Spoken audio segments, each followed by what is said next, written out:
இந்த வீடியோல ஜப்பான்ல JLPT எக்ஸாம் அப்ளை பண்ண என்ன ப்ரொசீஜர் அப்படின்னு தான் பார்க்க போறோம். ஃபர்ஸ்ட் கூகுள்ல ஜீஸ் வெப்சைட் சர்ச் பண்ணிக்கோங்க. info.gs-jlpt.jp இந்த வெப்சைட் போய்க்கோங்க.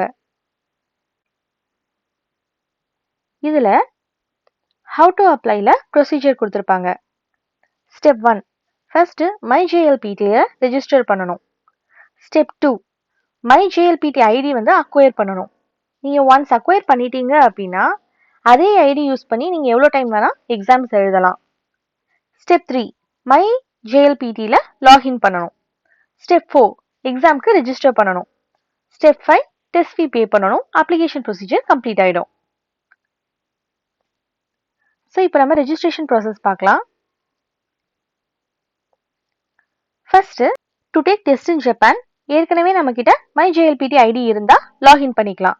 சப்போஸ் நம்ம கிட்ட ஐடி இல்லை அப்படின்னா வந்துட்டு MyJLPT ஐடியை அக்வயர் பண்ணணும். இதுல வந்து இண்டிவிஜுவல் தனியாகவும் குரூப் ரெப்ரசன்டேட்டிவ்ஸ்க்கு தனியாகவும் ப்ரொசீஜர் கொடுத்துருக்காங்க. இப்போ நான் இண்டிவிஜுவல்ஸ் கிளிக் பண்றேன். இதுல வந்து டேர்ம்ஸ் எல்லாம் கொடுத்துருக்காங்க. ஸோ இந்த டேர்ம்ஸ் எல்லாம் அக்ரி பண்ணிட்டு பேசிக் டீடைல்ஸாக கேட்டிருக்காங்க.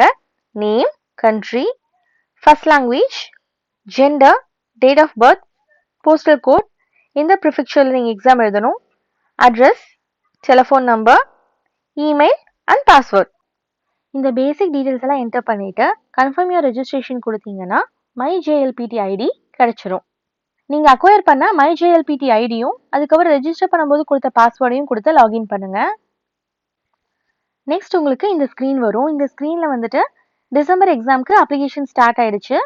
அப்ளிகேஷன் வந்து செப்டம்பர் 15 வரைக்கும் தான் வந்து டெட்லைன் அப்படின்னு கொடுத்துருக்காங்க. நெக்ஸ்ட் எக்ஸாமினேஷன் அப்ளிகேஷன் அதை கிளிக் பண்ணீங்க அப்படின்னா அதில் இண்டிவிஜுவல் அப்ளிகேஷன் இருக்கு. ஸோ இதில் வந்துட்டு கொடுத்துருக்க டேர்ம்ஸ்லாம் படிச்சுட்டு அக்ரி பண்ணிட்டு அதுக்கப்புறம் டெஸ்ட் லெவல் செலக்ட் பண்ணுங்க. இப்போ N5, N2, N3 எந்த லெவல் நீங்கள் எழுத போறீங்களோ அதை வந்து செலக்ட் பண்ணிக்கோங்க. நெக்ஸ்ட் டெஸ்ட் ஏரியா, எந்த ஏரியாவில் நீங்கள் எக்ஸாம் எழுத போறீங்களோ அந்த ஏரியாவை செலக்ட் பண்ணுங்க. நெக்ஸ்ட் ஃபோட்டோ அப்லோட் பண்ணுங்க. நீங்கள் ரெஜிஸ்ட்ரேஷன் பண்ணப்போ கொடுத்த பேசிக் டீடைல்ஸ் எல்லாமே இங்கே ஃபெச் பண்ணி வந்துடும். ஸோ அது போக வந்து நெக்ஸ்ட் ஒரு கொஷினர் கொடுத்துருக்காங்க. ஜாப்பனீஸ் ஸ்டடி ஹார், நீங்கள் எவ்வளோ ஹார்ஸ் வந்துட்டு இந்த எக்ஸாமுக்கு ப்ரிப்பேர் பண்ணீங்க அப்படிங்கிறத போட்டுக்கோங்க. நெக்ஸ்ட் வந்து JLPT என்ன பர்பஸ்க்காக எழுதுறீங்க அப்படிங்கிறதையும் ஆக்குபேஷனையும் செலக்ட் பண்ணிட்டு நெக்ஸ்ட் டு பே டெஸ்ட் ஃபீ கொடுத்துக்கோங்க.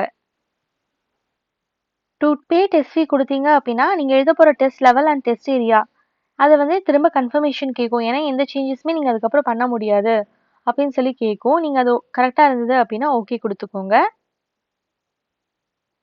JLPT எக்ஸாம் ஜப்பான் எழுதுறதுக்கு டெஸ்ட் ஃபீ வந்து 6500. ஃபர்ஸ்ட் வந்து 5500 இருந்தது, இப்போ வந்து இன்க்ரீஸ் ஆயிடுச்சு. பேமெண்ட் மெத்தட் வந்துட்டு கிரெடிட் கார்டு கொடுத்துருக்காங்க. பேங்க் ட்ரான்ஸ்ஃபர் பண்ணலாம், இல்லைனா வந்து கன்வீனியன்ஸ் ஸ்டோர்ல பே பண்ணலாம். உங்களுக்கு எந்த பேமெண்ட் மெத்தட் கன்வீனியன்ட்டா இருக்குமோ ஸோ அதை யூஸ் பண்ணி பே பண்ணுங்க. நீங்க பேமெண்ட் பண்ணிட்டீங்க அப்படின்னா வந்து உங்களுக்கு இந்த ஸ்க்ரீன் டிஸ்பிளே ஆகும். நீங்க ரெஜிஸ்டர் பண்ணியிருக்க இமெயில் ஐடிக்கு ஒரு கன்ஃபர்மேஷன் இமெயில் வரும். அதுக்கப்புறம் எக்ஸாமுக்கு முன்னாடி டெஸ்ட் வவுச்சர் போஸ்டல்ல உங்க வீட்டுக்கே வந்துடும். இதுதான் வந்து ஜப்பான்ல JLPT எக்ஸாம் அப்ளை பண்றதுக்கான ப்ரொசீஜர். தேங்க்யூ. அரிகத்தோ கோசைமாஷிதா.